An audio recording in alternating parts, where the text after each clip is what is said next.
outreach for the Million Acre Challenge, which is a collaborative project with 6 founding organizational partners and a lofty goal of 1 million acres of Maryland agricultural land in regenerative ag practices by 2030. Next slide.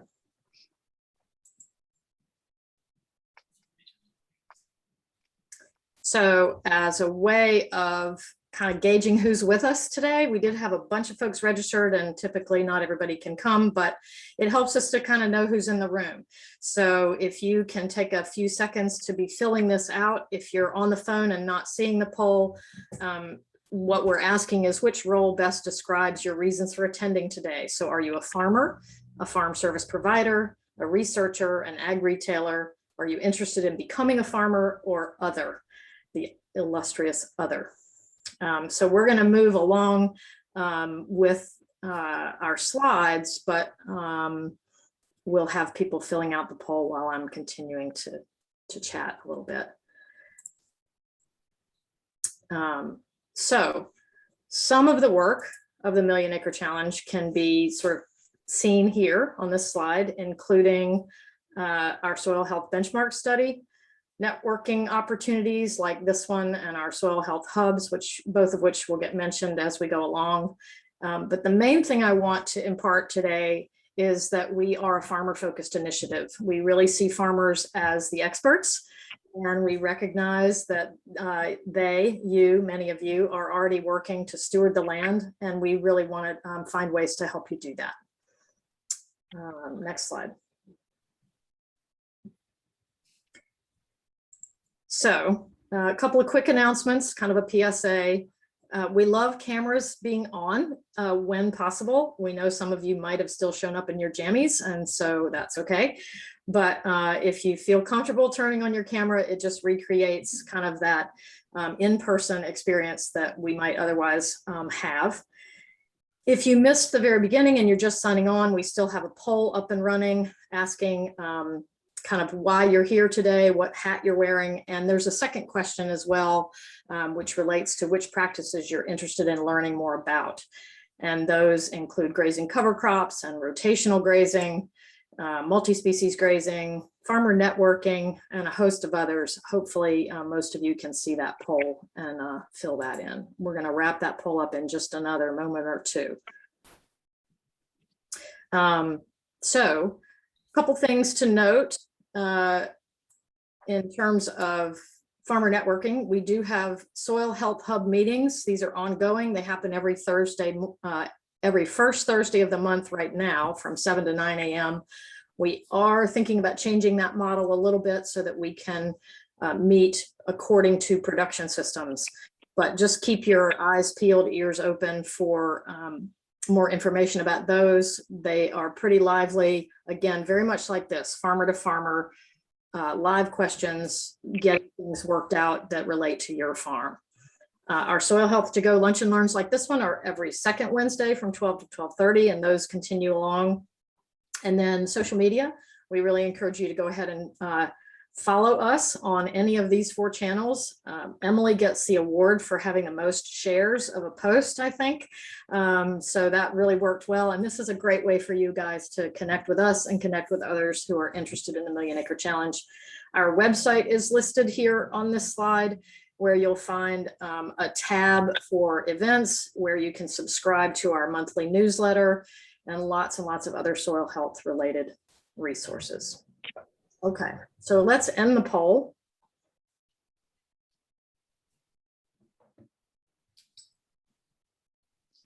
All right. Looks like 40% of folks here are farmers. 8% are farm service providers, 4% researchers. There's a chunk of folks that are interested in becoming farmers, 28%, and 20% are others. So I always wonder what those are, and that's fine. You can wear lots of different hats. Okay, Amanda, next slide. So I get the privilege of introducing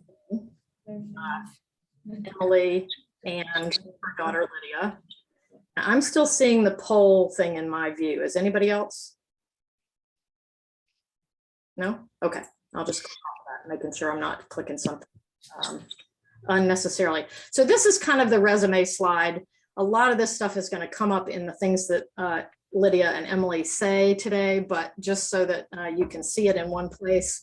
I want to also just reiterate some of what was used in the promotional stuff for this event, that Aerie Farm East's goal is to provide delicious meats raised in a humane and holistic manner. The farm is owned and operated by Emily, and much of the management these days falling to Lydia. They also get plenty of help, I think. I didn't really qualify this with them, from husband and dad, Kevin. They're dedicated to raising their animals on grass and allowing them to express their natural behaviors and have a variety of types of grasses and forbs to eat. They manage intensively where and what they graze. They raise classic old style Cheviot sheep. Did I say that right? Cheviot.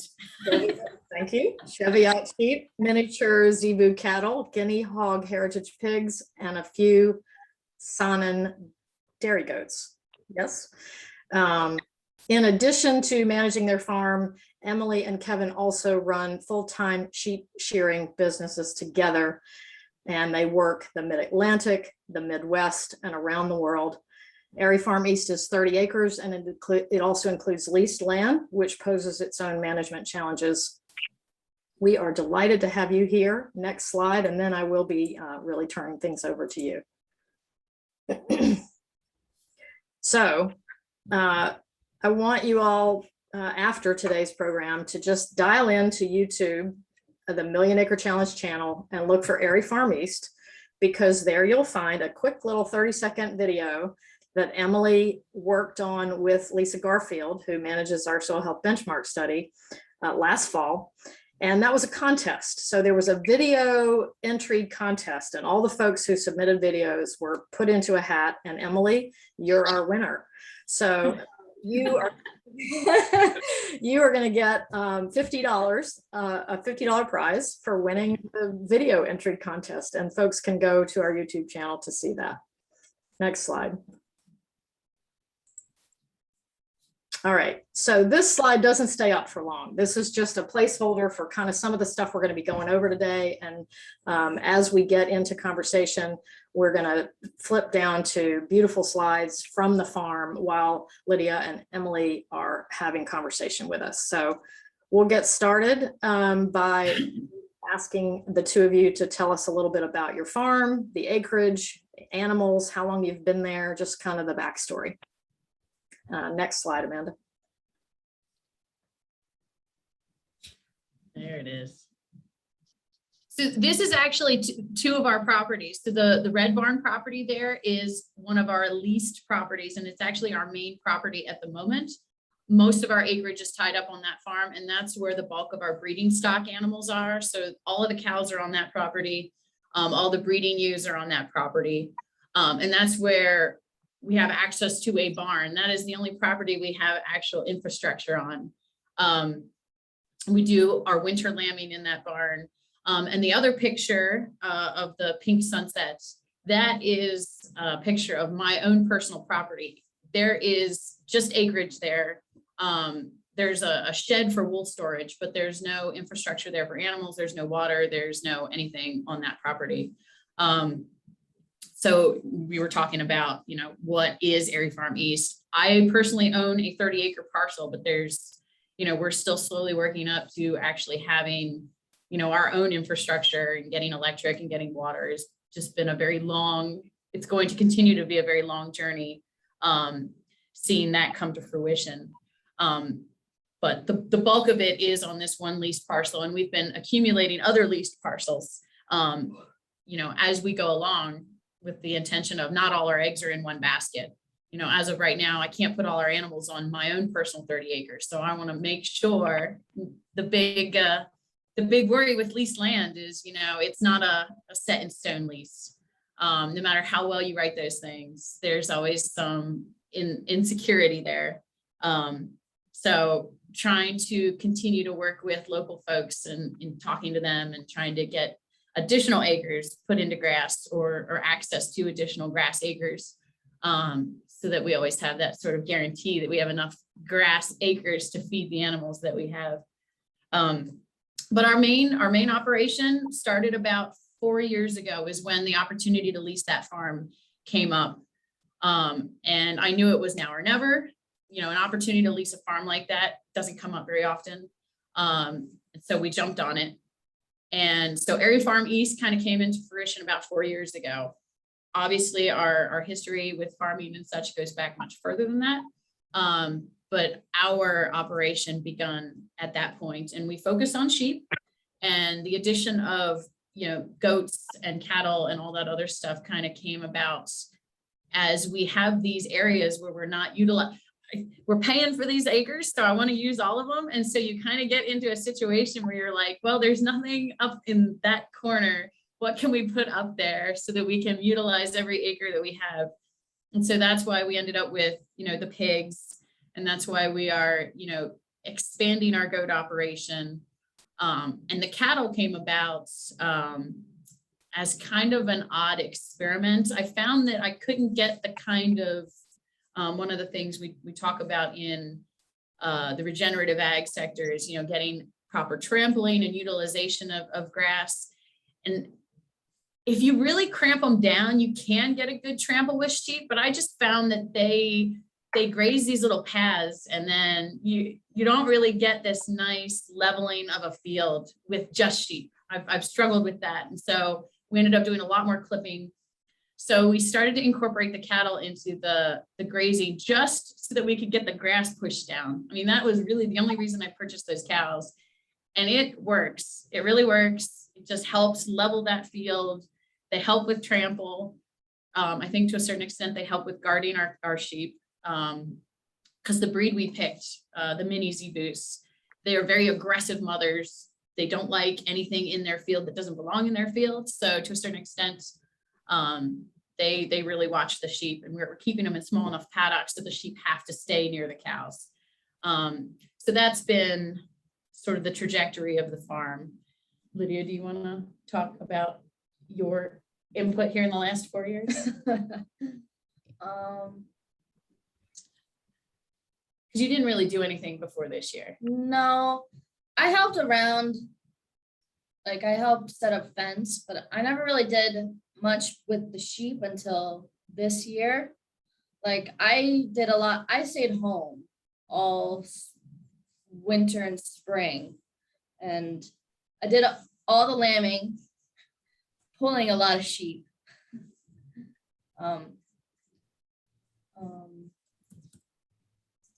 Lydia, I'm going to interject here because I think your mom told me that, well, a couple things, that you've been homeschooled and that you were doing this lambing while your parents were off shearing. You know, like it was kind of a one man, one woman, sorry about that, show. It was difficult, but I helped around the farm we used to live on out in Iowa. There was a guy we shear for. He would take me to his family farm, and I'd help out around there sometimes. So that was probably the first time I ever pulled a lamb, was a couple years ago. And then last year we were starting to build our flock up a lot. So I also helped a little bit with the pulling Last year. yeah. Yeah. But this year was the year where I did everything myself. I handed it over. They weren't there, and I didn't trust them at all because they were my sheep, and I don't trust them at all. Even now, I get anxiety. Little territorial. I love that.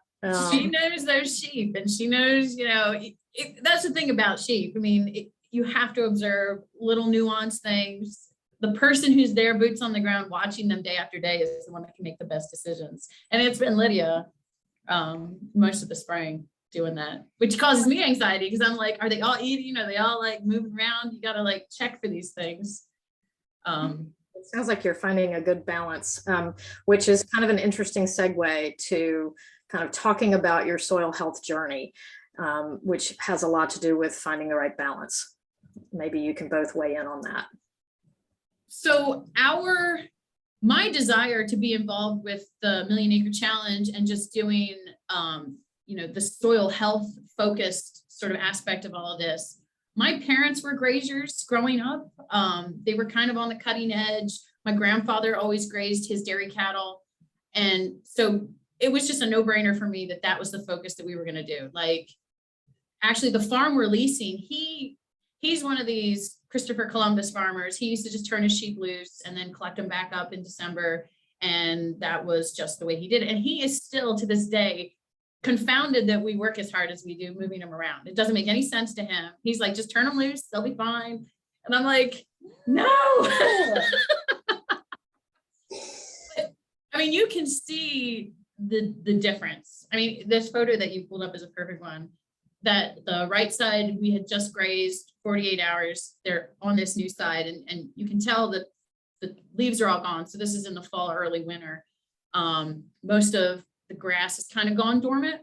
That's kind of a fescue field there. So I do like that field in the winter time because it does sort of hold itself a little bit better. But, if we had just turned them loose, they would have picked all the good off of that and made it dirty. And we would not have seen sort of the gains or the continued maintenance of those animals that we see now doing our managed grazing. Like, for me to see the grass really come back and like really flush up, it's always frustrating for me as a sheep shearer to go to people's houses and, observing how they're managing their pastures and seeing who has the really good pastures with, fatter sheep and who has, poorly managed fields. And that's not a judgment on anybody. I mean, people work within the system that, they have access to, buying all this fencing, buying land, all that, cost time and money. But if you do commit to this journey, I mean, there are payoffs. Your animals just do so much better. Your grass does so much better. You pay less ultimately in feed costs because you have that standing grass there. Last year it was droughty. That is probably the number one thing is every year is slightly different. So you're like, okay, I'm going to adjust my management to this field, in such and such a way this year.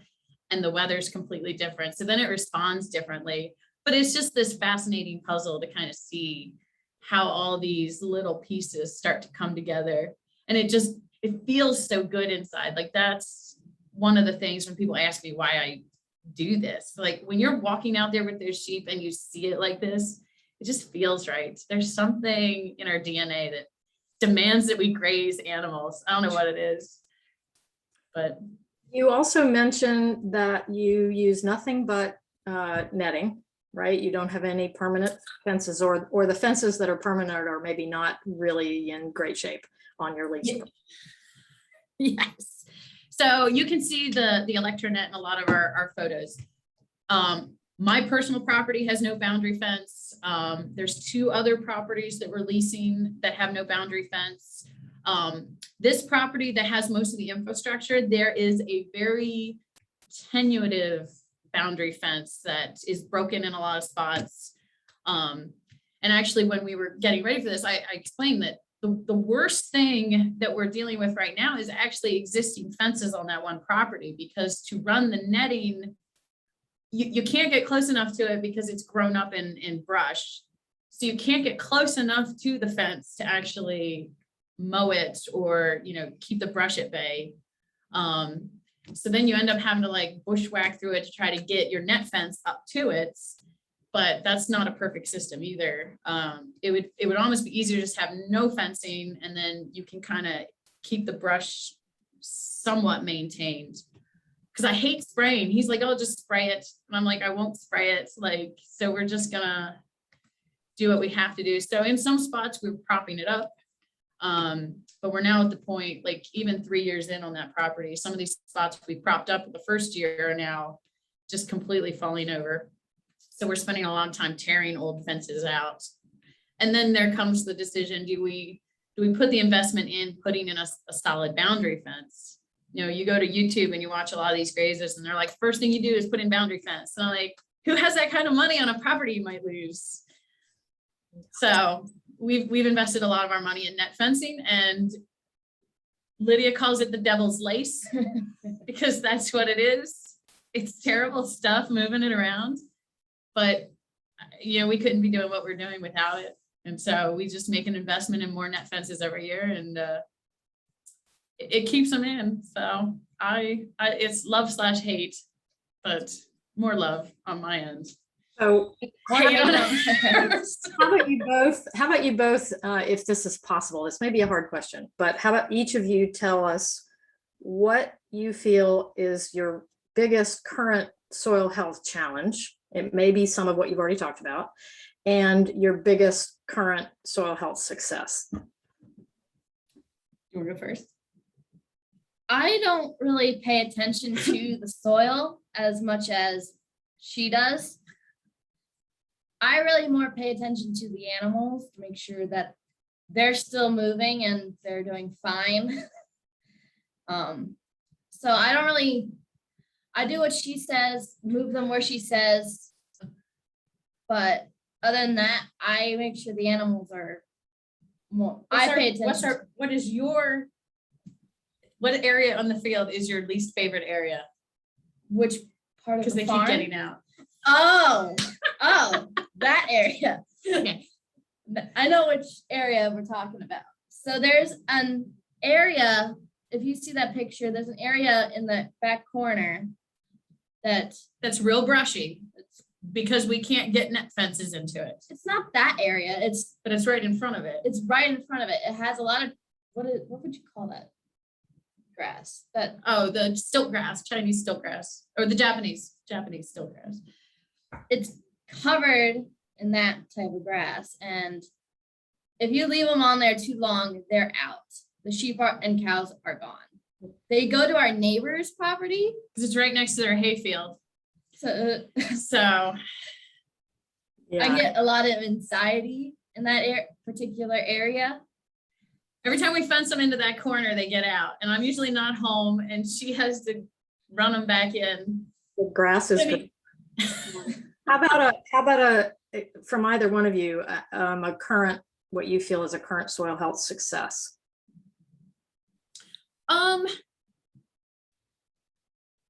Success.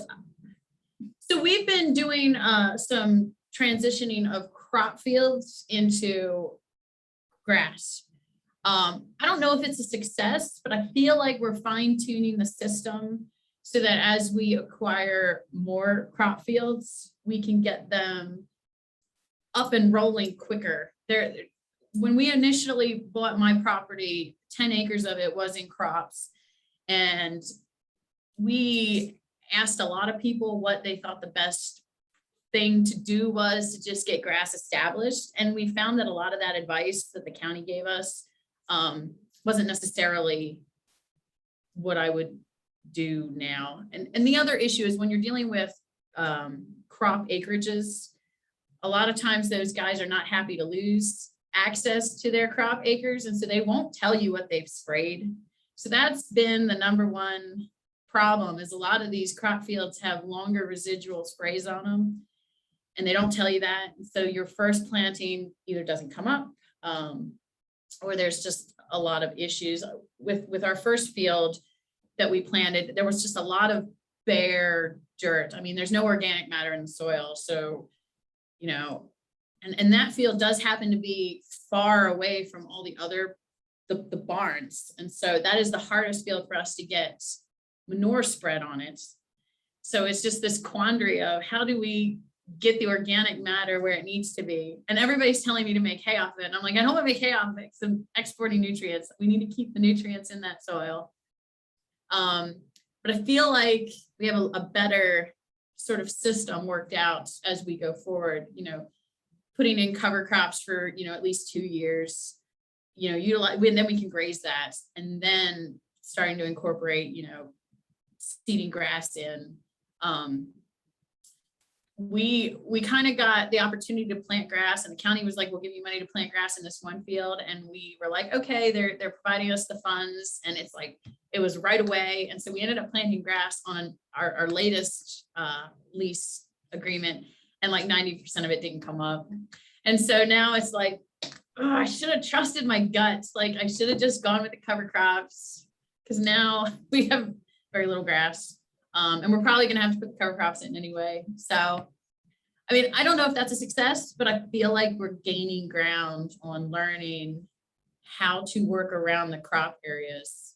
Because I mean, we're in Carroll County, Maryland. I don't know where everybody's from, but Carroll County is hardcore crops. You know, that's what dominates our neighbors. Like everybody is just doing row crops. So for us to find open grass is tough. So I do see that we've got a couple of questions in chat. I also Yeah. want to just note that we've only got about 5 official minutes left. Okay. Emily and Lydia have graciously agreed to give us a little extra time at the tail end for folks who can stay an extra 15 minutes. And let's see if we can dig into those questions at some point. But I really want you to speak to your networking, Emily, because I think, you know, you're talking around that right now, sort of connecting with county folks and whatever. And I know that's been a critical part of your operation, kind of your finding mentors and networking among farmers.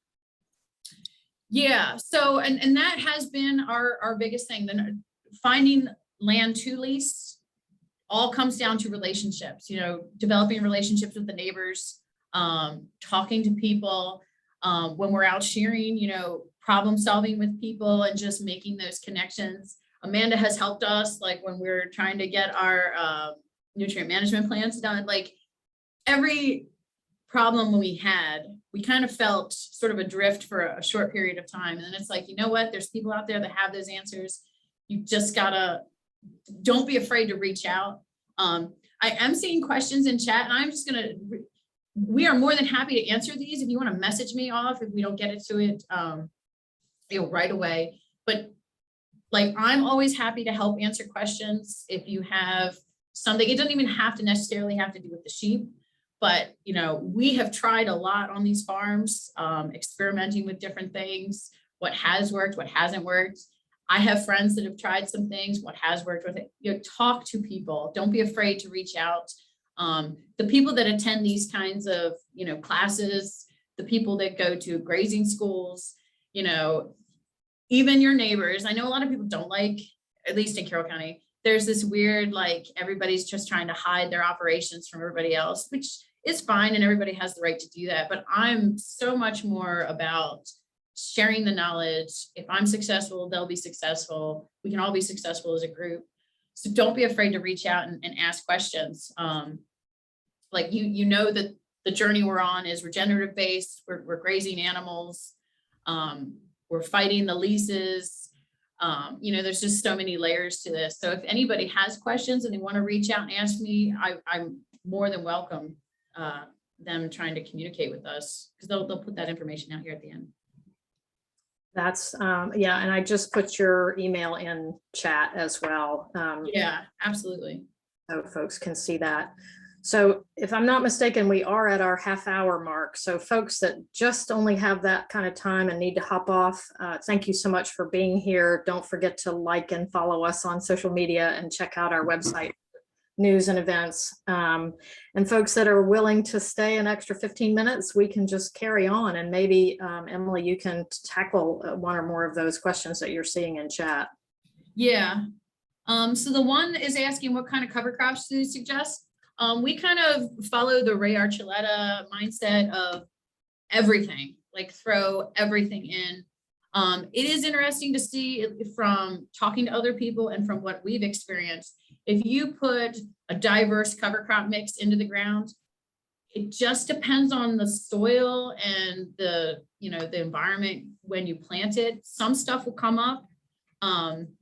There's one of our fields in the springtime, it comes up gorgeous. That first growth is beautiful. It's a lot of bluegrass, it's a lot of clover. It's just gorgeous. And you're like, this year will be a better year. And then we graze it off. Typically we can graze it twice. And then once it comes to about now in the summertime, everything comes back thistle. It's 100% thistle, with a little bit of clover. We have to keep mowing it because it's cranking out the thistle terribly. So every year we try to graze it down real low, possibly mow it real low, and then plant some cover crops into it, because basically from here on out, it's thistle. We have a lot of success with the radish. The radish comes up in that field. We've had a little bit of triticale come up in that field, some of the rye and some oats.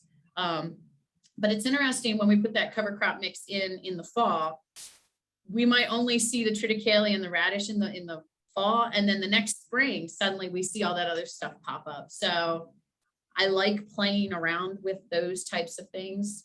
But like I said, Ray Archuleta talks about put everything that you can into that cover crop mix. I love radishes for that deep taproot. I love triticale. Like if you can buy a mix that has the most things in it, that's the one I would go for, because you just never know what's going to take hold and what's going to love your soil. And then, the next year, the rest of it might suddenly pop up. It's interesting to see how those, I've never really had success with an entire cover crop mix growing. So, but we're still on that quest to figure out how to get that accomplished. There's another question, and forgive me if I've overlooked one. I know that there's been some conversation about somebody on a really bad piece of soil, and Yeah. we're going to try to connect some resources later on for that. But if there's anything in particular you wanted to comment on there, but I also want to make sure we have time to get to other folks. So she had bought soil. Yeah, I don't know if this person who wrote the question about the having really bad garden enriched. Yeah. If you want to say what your struggle is aloud, or we can just read this question from chat. Yeah, I don't mind sharing. So basically, I've been growing for about 10 years and decided I wanted to try and monetize my garden. So I, bought everything, the expensive ASS wood that is astronomical this year, and 9 cubic yards of soil, because my backyard has a lot of clay, and in the future trying to grow in the ground it's just been horrible. So I did a bunch of raised beds, and I've always grown in raised beds since the first 2 years of not having much luck at all trying to grow in the ground. And so growing in raised beds with maybe 10 pots and 1 4x8 bed, I produced more vegetables than I did this year with 9 cubic yards of soil in foot tall beds and a bunch of bags. And it's been a problem because I'm in Baltimore and there's really no growing community here that I've found. And even in going to these types of sessions and trainings, I've asked people like, where are you getting your soil? So I've been doing that for a good 6 months and had not gotten any resources. And so finally I just had to bite the bullet and I started calling around to different soil places. Most places refuse to even deliver to Baltimore. Like, really, it's money. And you charge for delivery. Jump in only because I want to have time to get to a couple of answers for you or some ideas. So I think we get the soil was really bad. The pH, yeah, really like around 1 or 2. Lots of soil, like I've had to aerate everything 4 times and even to get the soil manageable to plant. It's just been total trash. And I don't